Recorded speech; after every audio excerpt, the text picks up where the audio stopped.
आज्ञा मुझे जो दिलीप नायकर सांग मु बालेश्वर आसती मुझे आसिक मैरेज तो एवं अटेंड कली मुझे जानी भी नी एत बड़ा गोटे किसी प्रोब्लेम हो जाए तो मुझे जानला मत बहुत भल खुशी लगे कि बहुत खुशी लगे कि एमती से गोटे बहुत बड़ पदक्षेप नहीं से झील प्रति जहाँ कि एत किसी है एत सपोर्ट करते साथ दूसरी जैटा कि शुणी कि मुझे भाई नी कि एमती कर मुझे जानला बहुत खुशी हेली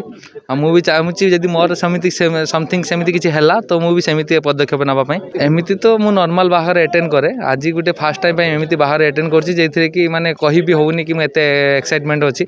बहुत भल लगे एमती से डिसीजन जो नेला आ फैमिली वाला तो बहुत मत धन्यवाद देते पड़ो जेहेतु से एत बड़े डिसीजन को माने कहीं भी कर पारथांते जेटा कि से करके देखले।